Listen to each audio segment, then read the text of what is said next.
Bueno chicos, hoy tenemos este módulo de biomecánica y patomecánica del complejo tobillo y pie. Complejo porque son articulaciones que funcionan de manera compuesta, ¿ya? Y quien les habla, Samuel Monzón, kinesiólogo, licenciado, fundador de Physiolab, Centro de Kinesiología de Alto Rendimiento y Deportivo, ¿ya? Este complejo tobillo-pie es la base de toda la cadena de movimiento, es el punto principal de transferencia de carga hacia superior de nuestro miembro inferior y por ende la transferencia de carga se van a dar desde este punto. Entonces es importantísimo de que vayamos viendo y cómo se compone, cómo se articula esto desde la base, ¿ya? Esta es una capacitación interna que le hice a mi equipo y se las quiero presentar a ustedes. ¿Cómo va a estar esta hoja de ruta? Bueno, la base de lo que vamos a hablar en la presentación, primero va a ser un poco de la estructura. Vamos a ir viendo el por qué es el pie, el cimiento de nuestro cuerpo y de la cadena y el cómo recibe la carga. Un poquito de biomecánica articular, de las distintas articulaciones con sus ejes y movimientos. El sistema del foot core, tanto su sistema intrínseco como extrínseco, patomecánica con evidencia que nos respalde, muy actualizada, y finalizando con un caso clínico de un paciente del centro, ¿ya? Llevando todo esto teórico a un contexto más práctico. Bueno, la base de esta estructura está dada, si lo vemos desde una vista lateral, nos basamos mucho en Newman para poder ir explicando esto. eh, Está compuesta por principalmente, ¿ya? Principalmente tres articulaciones, que es la articulación talocrural, la articulación subtalar y la articulación transversa del tarso, ¿ya? El por qué tenemos que ir entendiendo estas tres tipos de articulaciones, porque si se fijan, cada una, ¿ya? De estas articulaciones tienen un juego entre sí. ¿Ya? La carga, si bien es axial, pasa por estos tres tipos de articulaciones, ¿ya? Sin dejar ni desmereciendo todo lo que es desde el medio pie hacia abajo, ¿bien? Sino que principalmente es el punto de acople de donde transfiere el medio pie hacia abajo hacia el miembro ya completo desde abajo hacia arriba, miembro inferior hacia la cadena cinética superior. Entonces, ¿qué es lo que recibe toda esta carga? Es, es el cimiento, ¿ya? Como vengo diciendo, donde recibe, adapta y transmite, ¿ya? Principalmente este doble rol del adaptarse y de transmitir o propulsar es lo más sencillo que tenemos que ir entendiendo un poco del complejo tobillo-pie, ¿ya? Desde el momento en que hacemos un contacto inicial o una fase de apoyo, el pie debe absorber el impacto o si en caso de que llevemos a carrera ya, o a una marcha, el arco se debe también deformar de una forma controlada, con todas sus estabilidades dinámicas y pasivas, como es la aponeurosis de la fascia plantar, distintos tipos de articulaciones que ya mencionamos y los músculos, y almacenar energía. Ya desde el momento del contacto inicial, cuando hablamos de las fases de la marcha, donde hacemos el apoyo talón, ya se debe generar un almacenamiento de energía elástica, principalmente como les comento, de la aponeurosis y este tríceps sural, ya gastrocnemio con el sóleo, para que el pie tenga este componente tanto de un pie flexible y el pie hacia una pronación relativa, se va hacia medio, ¿ya? Hacia medial. Para luego en la fase de propulsión, una fase de despegue, tengamos que colocar un pie que se adaptó, que fue medio deforme, pero controlado, a un modelo más rígido, donde podamos ser capaces de propulsar y liberar esta energía. ¿Ya? Aquí el arco se debe volver a recuperar de forma rápida, instantánea, a mayor velocidad. Esto demanda mayor actividad y el pie se debe rigidizar nuevamente. Todo esto lo vuelve a hacer nuevamente la aponeurosis y es por eso importante este tipo de tejido que si se fijan aquí está compuesto desde donde les comentaba, o sea, incluso desde los tarsos de los dedos, de cada dedo, hasta la parte del calcáneo, ¿ya? Y comprende toda esta fascia que está compuesta también por el tríceps sural. Esta aponeurosis nuevamente se debe volver tensa, resistencia a los pasivos de los dedos, y el pie genera esta estabilidad para una supinación relativa. ¿Ya? Ahí ya nos vamos más hacia lateral, pum, con una especie de propulsión. Esta es la clave clínica. ¿Ya? Y esta es la clave clínica para que nosotros podamos entender el por qué evaluar y el cómo ir evaluando distintos tipos de apoyo en la marcha para cada paciente y identificar y poder identificar en qué de estas fases es la que tenemos que mejorar esa adaptabilidad al tejido con la suficiente razonamiento y criterio clínico de poder decir qué ejercicios para ese paciente vamos a poder aplicar, dependiendo de qué fase estamos. Si estamos en una fase en la que está en la adaptación relativa deficiente y o una palanca rígida deficiente.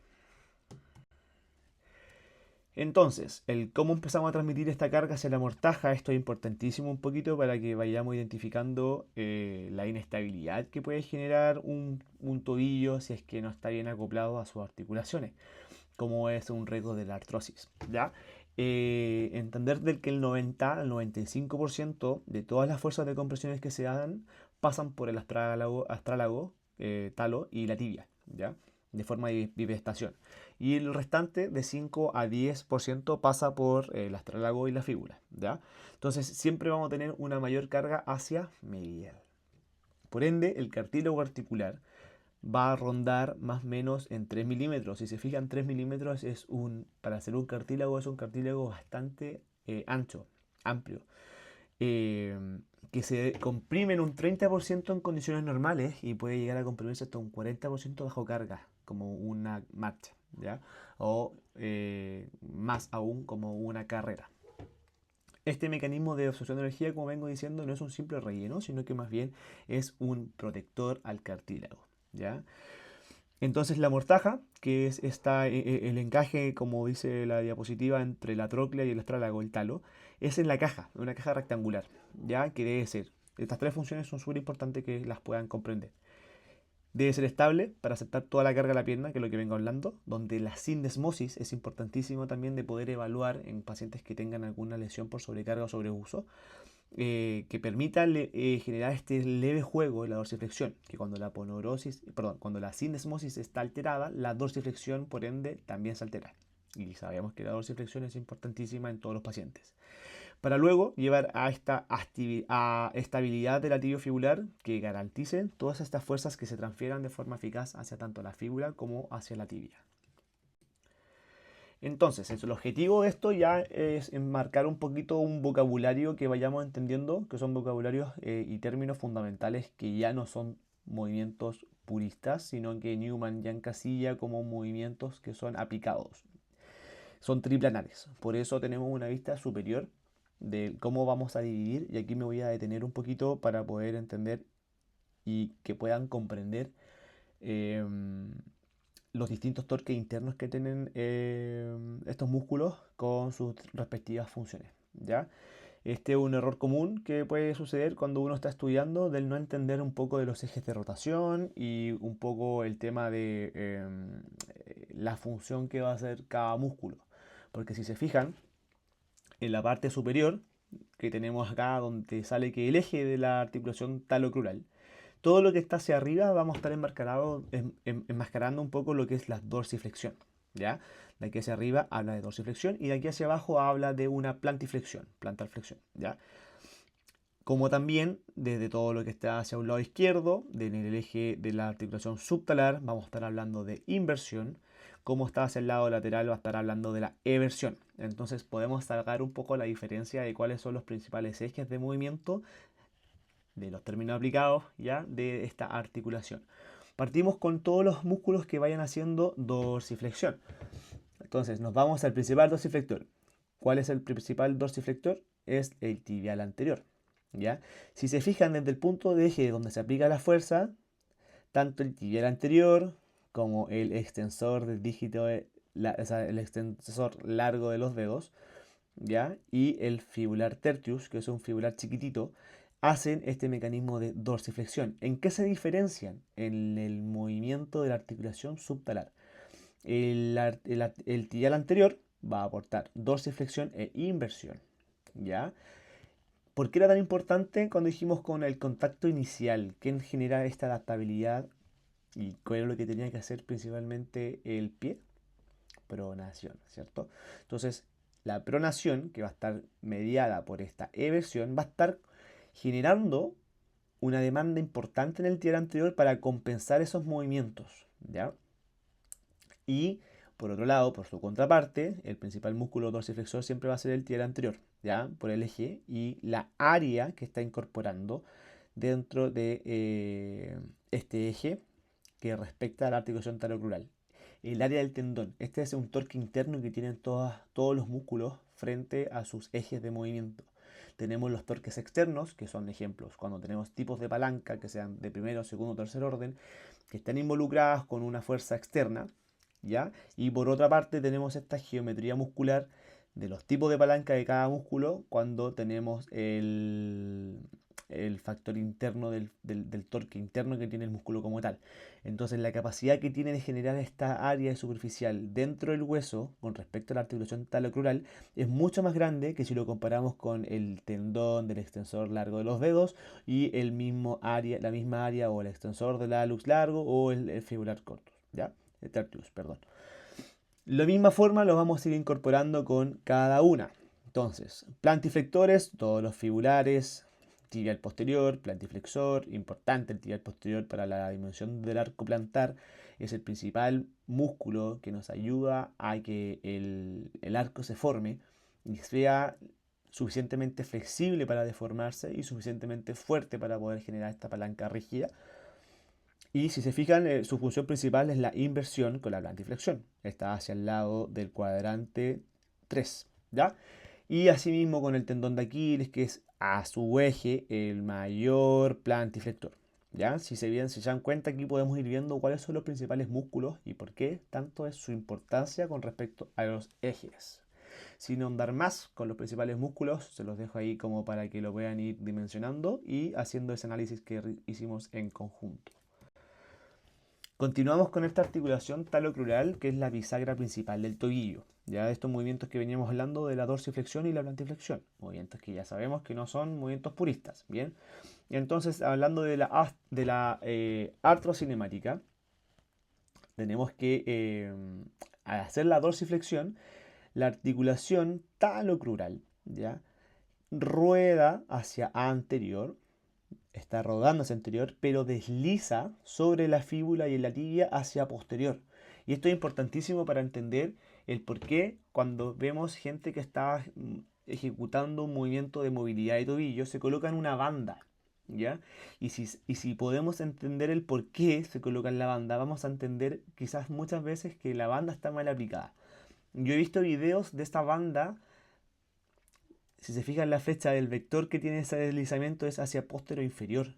Yo he visto bandas que están hacia arriba, póstero superior. He visto bandas que van muy horizontalizadas, cuando en verdad la banda debe venir con un deslizamiento póstero inferior, ojalá con una elevación del miembro que estamos trabajando, de la extremidad que estamos trabajando, superior, más en alto, para que tengamos esta bajadita, este deslizamiento posterior inferior que nos va a aportar la banda como un movimiento acompañado, ¿cierto? Porque Mulligan es ejercer el movimiento acompañado con un elemento externo. Y es importantísimo también al ejercer eso, hacer la sobrepresión. Entonces generamos esta tensión con la banda, llegamos al límite de la máxima dorsiflexión y generamos la sobrepresión, perdón. ¿Ya? Asimismo, dando que di un detalle del cómo mejorar la dorsiflexión, es importante también entender cómo mejorar la plantiflexión, sobre todo en cirugía de tobillo. Cuando el movimiento, sabemos que generalmente esta articulación va a trabajar en cadena cinética cerrada, ¿cierto? Porque la marcha generalmente va a ser en suelo, cadena cinética cerrada. Pero no significa que no la podamos trabajar cadena cinética abierta, ¿ya? Pero a modo de esta explicación, lo vamos a ir viendo de que son movimientos contrarios, por ende es una cadena cinética cerrada. Va a rodar hacia posterior y desliza hacia anterior. ¿Ya? Recuerden la regla cóncavo-convexa. si es una articulación que generalmente siendo convexa rueda sobre una cóncava, ¿ya? Van a ser movimientos opuestos. No así cuando una articulación cóncava rueda o desliza sobre una articulación que sea convexa, ¿ya? De osteocinemática tenemos los grados importantes que podamos evaluarlos siempre, sobre todo en la dorsiflexión, que sabemos que el mecanismo de absorción de impacto, que debe ser entre 15 a 25 grados, ya mínimo un 15 y ojalá un máximo un 25 grados de dorsiflexión para que la absorción de carga no se transmita ni se compense con otros tipos de articulaciones. Lo mismo con la plantiflexión. Mecanismos ya que sean pasivos en los cuales nos complementan estabilidad y mecanorrecepción. Importante porque obviamente los tobillos suelen esguinzarse mucho y entender cómo están compuestos y en su ubicación, su dirección, podemos entregar mucha adaptabilidad a través de nuestro mecanotransducción, ¿cierto? Nuestro principal mecanismo de generar adaptación en los tejidos. Por ende, tenemos por medial, tenemos todo este componente deltoidio, ¿ya? Y por lateral tenemos todo este componente, ¿ya? Que es el que más se lesiona. Incluso el talo fibular anterior se rompe en un 80% de los E15 por inversión, ¿ya? Tenemos el calcáneo fibular, que su nombre nos van diciendo obviamente origen e inserción, y el talo fibular posterior, ¿ya? Cuando generalmente el medial es que se rompe, son mecanismos que son traumáticos y generalmente van acompañados de también fracturas por abulsión o incluso fracturas más grandes. Para que lo consideren cuando lleguen distintos tipos de diagnósticos a su consulta. ¿Por qué esto es tan importante en la rehabilitación? ¿Ya? Recuerden que el mecanismo de los esguinces generalmente, como sabemos que el complejo lateral hacia una inversión forzada. ¿Por qué los fibulares son tan importantes? Porque son eversores. Entonces, ¿qué debe tener un control potente para que el gesto de inversión no se me vaya? Es un control excéntrico de estos músculos, ¿ya? Y por otro lado, estos ligamentos tenemos que entender lo que son como nuestros sensores de retroceso o nuestros sensores de alarma, nuestros sensores de movimiento que nos entregan y aportan una información importante a nuestra cortical. Entonces, rehabilitar un ligamento no es lo mismo que rehabilitar un músculo, un desgarro muscular, que a pesar de que ese músculo también tiene un tejido neuromuscular, no es la capacidad tensil que tiene un ligamento de poder medir y sensar cambios de dirección y sobre todo cambios de movimiento. Entonces, ¿qué es lo que tenemos que recuperar? Siempre va a ser la estabilidad y la propriocepción, que hoy en día todo es propriocepción. Entonces, no es generalmente ni vamos a hacer ejercicios específicos de propriocepción, sino hay que entender que cómo se genera este control motor, tanto entre el balance, ¿ya? Cómo podemos interferir en el centro de masa, ¿ya? Vayan anotando estos términos. Centro de masa sobre la base de sustentación que tenemos de nuestro paciente. No es lo mismo trabajar el balance con cierto que con dos pies, que tenemos una base de sustentación más amplia, a trabajarlo en un pie, ¿ya? O en superficies que sean irregulares, no inestables. Hoy en día ya no se trabaja sobre BOSU, sabemos que su evidencia es bien pobre y las nuevas guías de la ACCM ya lo descartaron como un trabajo importante de estabilidad o de balance, sino que debemos llevar al pie a mecanismos donde sean lo más específicos a las actividades que nuestros deportistas o pacientes realicen. Para en esa particular actividad nosotros podamos buscar alterar nuestro centro de masa en esa base de sustentación que nos está dando el usuario, para alterar y generar un control motor adecuado y una estabilidad dentro de ese tobillo que yo quiero rehabilitar. La articulación ya subtalar es nuestro timón, ya el timón del retropié. ¿Por qué? Porque nos va a ir generando las distintos tipos de adaptaciones, como vengo diciendo desde la diapositiva 1, desde el momento del contacto inicial hacia la plantiflexión. Entonces son tres fases en un eje lo que va generando esta articulación subtalar, que es la principal articulación que nos ayuda con la pronación y supinación del pie, movimientos compuestos. ¿Ya? La pronación hace la eversión, la abducción y la dorsiflexión, como la supinación hace la inversión, aducción y la plantiflexión. ¿Por qué es el timón? ¿Ya? Esto es importante porque todas las rotaciones, como les vengo diciendo, va a ser a través de esta articulación y que va a ser la bisagra que va a generar esta base de apoyo. ¿Ya? En el momento de entender esto, debemos también entender cómo es que rota la tibia sobre esta articulación. ¿ya? Entonces, generar esta rotación, la tibia, vamos a reordenar nuestro retropié y si reordenamos nuestro retropié, podemos descargar incluso zonas que son sintomáticas. ¿Qué quiere decir esto? Ejemplo, cuando estamos con un paciente que tiene un pie muy plano, ¿ya? Un pie plano que además no tiene un sistema de cover activo, ¿ya? Yo tengo un mecanismo principalmente que puedo decir, tengo un pie plano, ¿ya? Pero ese pie plano puede ser disfuncional o tengo un pie plano que puede ser funcional. Como puedo tener un pie cabo o puedo tener un pie varo, que sean disfuncionales o que sean funcionales. ¿Qué quiere decir esto? Desde que yo tengo mis mecanismos de articulación tan entrenados o tan educados que yo soy capaz de, a pesar de mi composición estructural, de poder generar una estabilidad y un movimiento activo. Y por eso, para mí, lo refiero como un pie X funcional. ¿Ya? A diferencia de que yo puedo tener un pie de distinto X, ¿ya? Disfuncional, en donde mi tobillo no se mueve por nada en el mundo a hacer estos distintos tipos de rotaciones. ¿Ya? ¿Qué es lo que debiese pasar? ¿Ya? Y aquí quiero que ustedes vayan generando un poquito esta imaginación. ¿Ya?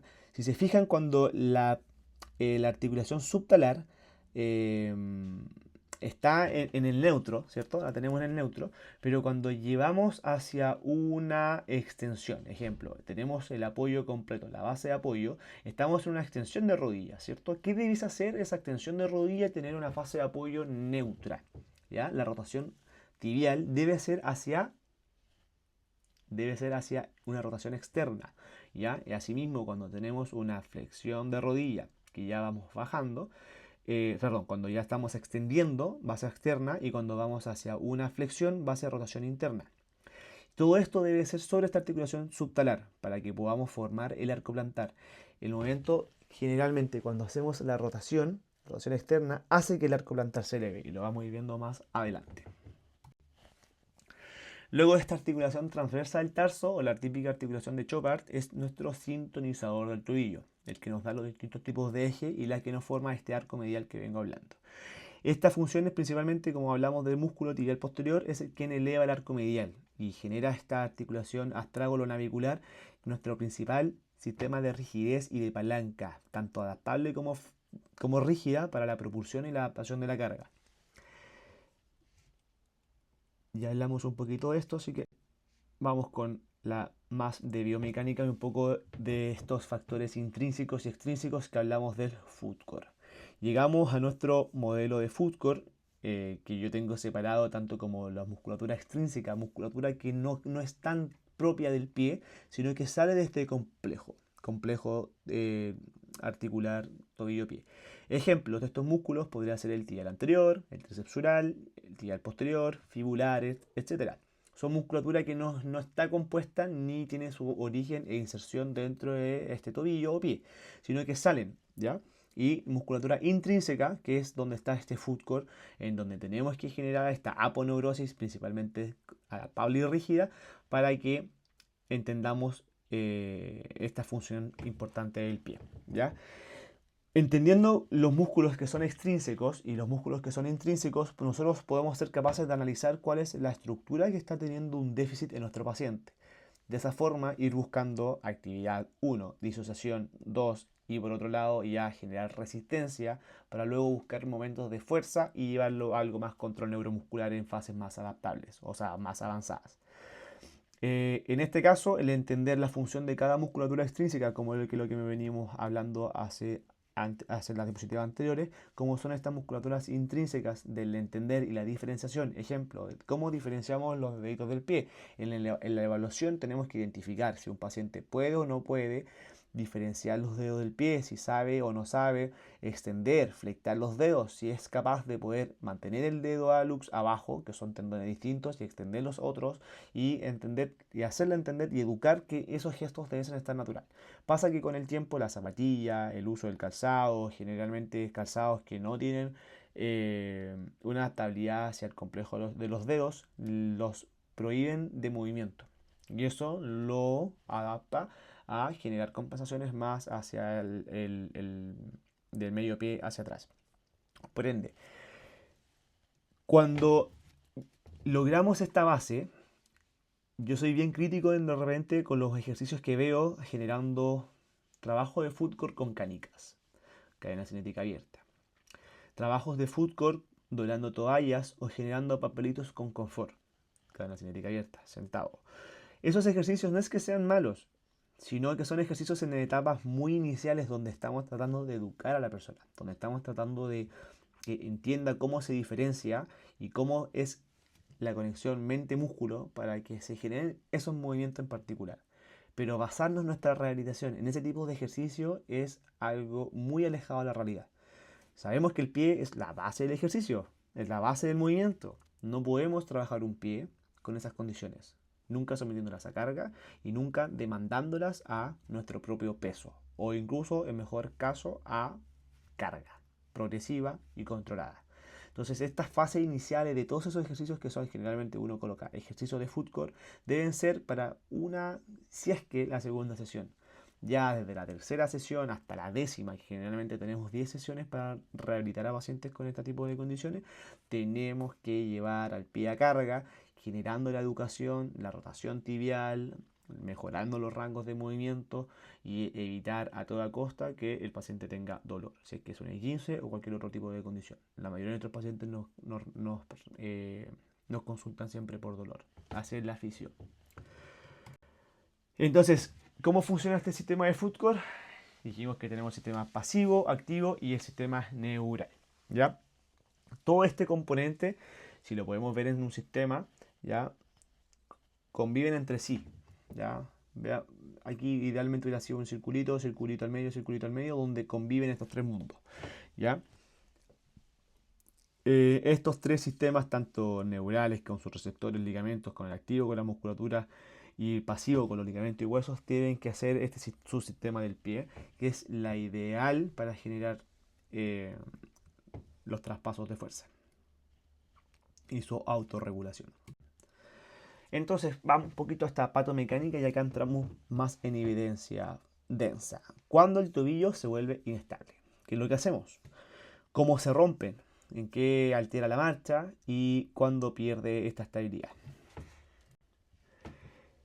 Aquí nos basamos principalmente en un estudio donde midieron cómo generar la deformación del ligamento ante deformaciones o situaciones que lleven a reiteradas deformaciones e esguinces de los ligamentos, ¿ya? Una elongación crónica del talo fibular anterior, ¿ya? O del calcáneo fibular reduce toda restricción sobre el astrálago y el calcáneo, generando cualquier movimiento in vivo del paciente. Entonces, ¿qué es lo que va a generar?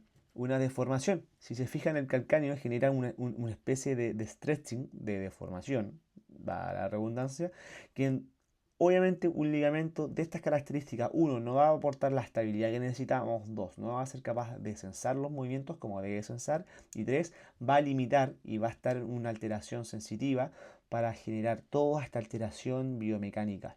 ¿Ya?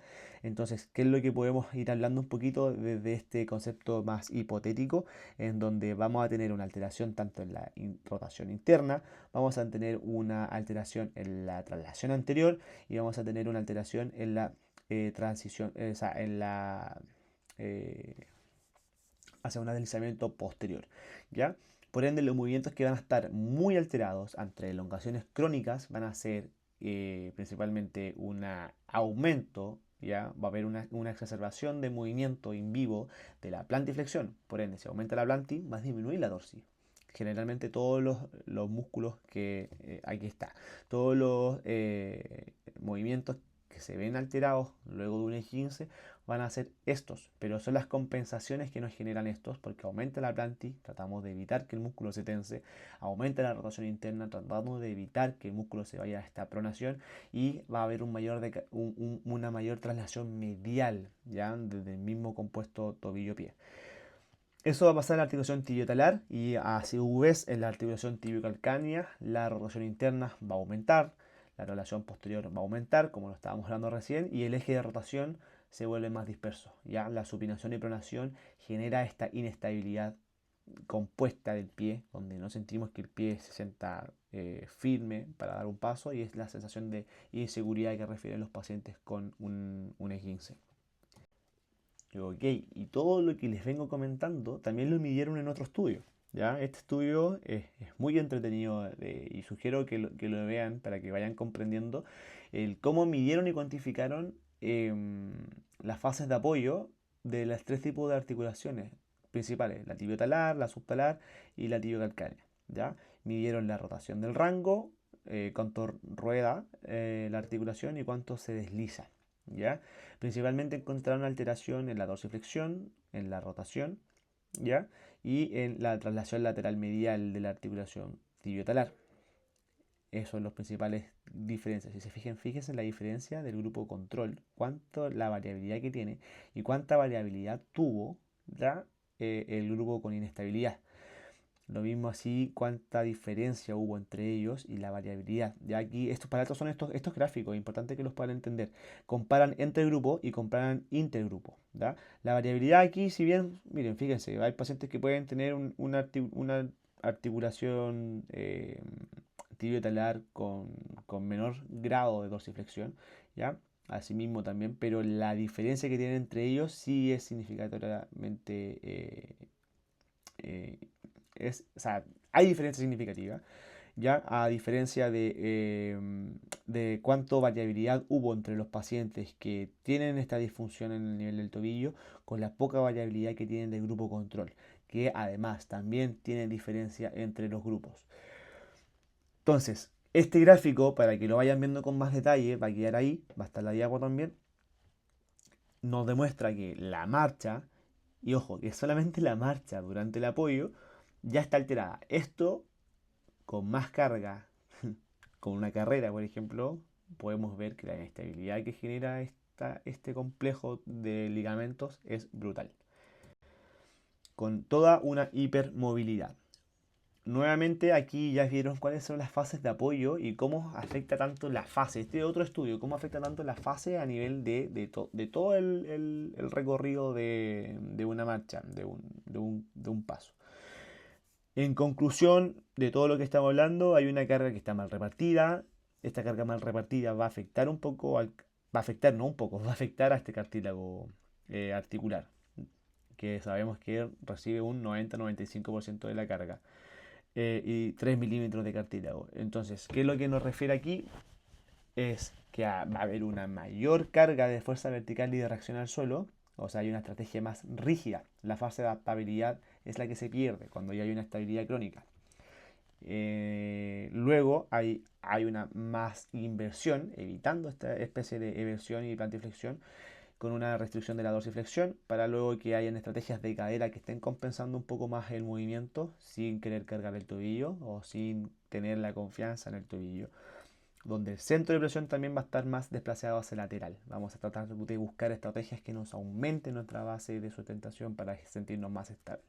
Si tenemos una base de sustentación más amplia, si tenemos un tobillo que está compuesto de mover una cadera que sea más pesado que mover un tobillo, vamos a tener déficit tanto en la velocidad como en la potencia, como en la fuerza, y ejercicios tan básicos como sentadillas, como estocadas, y los saltos van a estar restringidos por todo este mecanismo tan sencillo que pudieron evaluar en una marcha. Es importante que siempre que leamos evidencia podamos llevarlo a situaciones que sean más reales, sin sacar conclusiones, pero tratando de buscarle una explicación a lo que están tratando de decir los autores, que ellos también lo mencionan. Por eso, insisto, va a estar toda la evidencia al final de la diapositiva. Por ende, simplemente entendiendo un poco con esta evidencia y de toda la patomecánica, podemos sacar objetivos de intervención sin conocer tanto a nuestro paciente. Objetivos que sean muy generales, obviamente, para ir entendiendo cómo afecta esta inestabilidad de tobillo en los tres tipos de articulaciones. La transversa del tarso, la subtalar y la talocrural, ¿cierto? Si tengo una disminución de la dorsiflexión, por ende, nuestro objetivo va a ser recuperar movilidad de la dorsiflexión, generando un deslizamiento posterior, que sabemos que está alterado por la evidencia que mostramos recién. Mejorar la inversión, sobre todo este déficit de los fibulares en el control excéntrico. Necesito un control activo de los inversores fibulares. Trabajar este plano frontal. Alteración rotacional. Tengo una alteración en el compuesto tobillo donde la tibia no está rotando y desplazar este centro que está hacia lateralizado hacia una medialización. ¿Cómo generó eso? Con la rotación tibial y un control frontal, nuevamente, balance posterolateral. ¿Qué debo evitar? Estrategias de cadera y mejorar estrategias de cadera. Si sabemos que nuestro paciente está mejorando o está tratando de compensar con cadera, no me puedo quedar solamente con el tobillo y tengo que reintegrar esta potencia tanto al tobillo y reeducar este ciclo elástico. Como también sacarle carga a la cadera, compensando un poquito también con esta estabilidad a nivel de cadera y fuerza, sobre todo los flexores y estabilización frontal, glúteo medio y restaurar este déficit sensoriomotor a través de la mecanotransducción, reeducación proprioceptiva y un control neuromuscular con carga progresiva. Control motor y mucho balance para que este déficit sensoriomotor sea capaz de ser rápido, activo y potente. Bueno, que ya llegando a este caso clínico que recibimos un paciente y hemos recibido a muchos pacientes con inestabilidad crónica postquirúrgica. ¿Ya? Vamos a hablar un poquito de este tipo de cirugías, cómo genera la estabilidad a nivel de tobillo y cuáles son sus compensaciones, qué es lo que debemos cuidar, qué es lo que debemos proteger y el por qué tenemos que sí o sí darle un pronóstico a estos pacientes que vienen con mucha inseguridad. ¿Ya? Llegamos a esta fase en donde estamos integrando todo lo que vimos hacia atrás hacia un paciente real que llegó a nuestra consulta, 34 años, jugaba fútbol 3-4 veces por semana en liga. eh, Sus expectativas son súper claras, quiere volver a jugar, quiere volver a correr. Hace un año y medio que él no juega y había presentado más de 5 y 15 de tobillo desde el 2021. 5 y 15 a la fecha fueron más o menos como en 3-4 años, ¿ya? Si bien la recurrencia de estos esguinces no era como un mecanismo que uno diga es para generar esta cirugía, pero no así su resultado de la resonancia magnética, donde se veía que estaba casi destruido su cartílago. El impacto que estaba teniendo, no sabemos cómo era su condición anterior, cómo estaba esta fase de adaptabilidad y rigidez que tenía el tobillo, por ende no sabemos qué tipo de daño anterior a la cirugía tenía ese cartílago. Entonces el médico que dice, ok, vamos a generar esta cirugía ya por una anestesia crónica de tobillo para poder proteger este cartílago, generar eh, una cicatrización, provocar inflamación, romper hueso para que se genere cartílago nuevo y evitar una artrosis a futuro. ¿Ya? Entonces este patrón tanto de inestabilidad crónica con larga data, de más de 5 años, 2021, se decide hacer esta cirugía. ¿Ya? ¿Qué es lo que evaluamos? Que ya llegó a nosotros un año, ya posterior a la cirugía, un año. Su dolor principalmente era de un carácter pinzante, puntazo, sensación de rigidez tanto por lateral ya como por medial. Sentía mucho dolor por la parte lateral del pie, mucho dolor en la parte de la inserción del tibial posterior, que no podía ni siquiera correr 5 pasos. Así lo refirió literal. Entonces su limitación principal es correr, ¿ya? Y obviamente si no puede correr no puede jugar fútbol. La intensidad era 3 y al rato aumentaba un 5. Vayan anotando un poquito o sacando qué características de tejidos pueden ser estos que a la actividad disminuyan y luego después de la actividad aumenten. ¿Qué es lo que aliviaba este dolor? Obviamente el reposo y el movimiento. Siempre buscar movimientos que nos ayuden a, a ver qué es lo que alivia para tener fases de comodidad y fases de incomodidad para el paciente, donde la dorsiflexión era un movimiento que él le evaluaba. ¿Y qué le generaba como un poco la sensación de estabilidad? Esta cirugía que fue súper invasiva, pero con una rigidez completamente en el tobillo. Entonces nuestra lectura clínica fue una inestabilidad mecánica que ya estaba resuelta, pero que ahora la movilidad es nuestro mayor problema por una rigidez, ¿ya? Y si tengo una rigidez, ¿qué es lo que tengo? Una falta de la absorción del impacto. Todo este foco cambia. Bueno, estas son imágenes del caso. Si se fijan, tiene eh, un tornillo con una microfractura que le generaron para generar cartílago nuevo, con dos fijaciones de los peroneos hacia el calcáneo fibular y el talo fibular anterior. Este procedimiento se hizo el año julio de 2025, donde la articulación quedó muy rígida, si se fijan, quedó parejita toda la superficie articular, ¿ya? Y lo que buscaba principalmente con este cartílago gigante, o sea, con este tornillo gigante, es de que el paciente pudiese generar un fibrocartílago y remover el daño articular para evitar la artrosis. La evidencia que está a través de esta cirugía, porque se intervino, como les vengo comentando, es para evitar los casos de artrosis y que el tobillo no genere mayor daño a nivel articular. Y el mecanismo de esta rotación excesiva del astrálago para que no vaya aumentando y no genere esta inestabilidad tan crónica. ¿Cuáles son los riesgos de este tipo de cirugía de los complejos laterales? Es que si se fijan, que es la que más común que se hace, la Brostrom Gold, es que tensa este tejido propio, ¿ya? Tensa mucho al complejo lateral, por ende todos los fibulares van a estar sumamente también apretadísimos y acortados. El proceso que tiene también es súper lento, es una cirugía de intervención ósea, por lo tanto el tiempo de reposo y el tiempo de cuidado de la cirugía va a ir desde los 6 semanas, donde generamos un callo blando, para poder recién a las 6 semanas ir dándole carga. Y anterior a eso hay que restaurar, ojalá, la movilidad y función acompañada de mucho dolor. Entonces vamos encontrándonos con, y eso que no lo vi, yo lo vi un año después, ¿ya? Pero lo que hemos ido logrando ha sido muy, muy, muy notorio, ¿ya? Y quiero que nos muestra un poco la evidencia. Si se fijan aquí, el grupo control, un grupo que no está intervenido, que sería este puntito, el más clásico, el normal, el que está normalizado, es lo que nos va mostrando como en la fase de marcha normal, ¿ya? ¿Y por qué utilizan tanto la Bostrom Gold?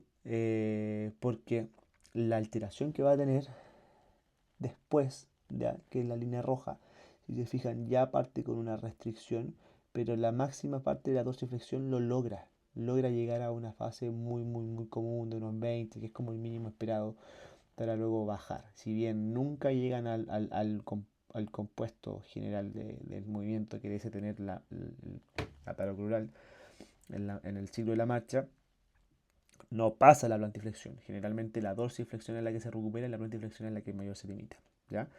Eh, es por eso que se utiliza mucho esta cirugía y la importancia de ir viendo fase a fase el mecanismo. ¿Ya? Como un paciente que llegó hace un año, nos perdimos muchas fases y ahora estamos tratando de recuperar. ¿Qué es lo que hemos trabajado con él? Como vimos los objetivos anteriores, hemos trabajado todo lo que sea un deslizamiento hacia posterior, con técnica de Mulligan, más carga progresiva. De hecho, hemos ido incorporando mancuernas, cosas que vayan aumentando la carga a esa articulación. Trabajo de fuerza, tanto del tibial posterior, que ese dolor que tenía esa medial se fue eliminando porque era un dolor más de tendinopatía. ¿Ya? Las tendinopatías generalmente hacia la actividad suelen molestar 3 de 10 y luego de la actividad suelen aumentar. ¿Ya? Por eso es clásico darle desde siempre a la estructura que nos está avisando un poco su comportamiento con ejercicios de fuerza y mucho excéntrico acentuado para que ese tendón vaya regenerando al estiramiento una síntesis de colágeno de mayor cuantía. Tibial anterior, nuestro principal dorsiflector, fibular y triceps. Toda la musculatura, si se fijan, extrínseca es la que trabajó de fuerza. ¿Ya? Flexibilidad y extensibilidad del tibial anterior, de extensibilidad del tarso y de los dedos. Aquí yo ya me incorporo un poquito lo que es también la musculatura intrínseca. ¿Ya? Rotación tibial con todo su control frontal y su estabilidad, tanto en glúteo medio, flexores de cadera y rotación de la tibia, con ejercicios como el E-balance posterolateral.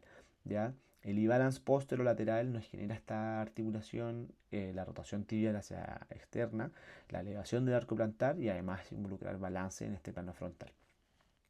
Para luego generar ya un ciclo de capacidad elástica en fase un poquito más avanzada, en donde pudimos generar este almacenamiento y liberación con un poquito de reactividad de tobillo.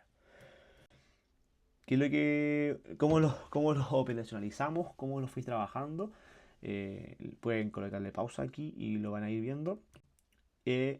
y los 3 puntos que van ordenando un poco este tratamiento, en donde la rotación tibial bajo carga fue lo más importante para luego darle esta adaptación y rigidez al tobillo que la cirugía nos rigidizó, pero que necesitábamos recuperar este componente adaptador y móvil con la movilidad dorsiflexión aumentada para llevarlos a esta fase elástica ya de que la palanca, no solamente buscar potenciar la palanca, sino que la transición de esta adaptabilidad a lo elástico donde generamos esta transmisión de fuerza. ¿Ya?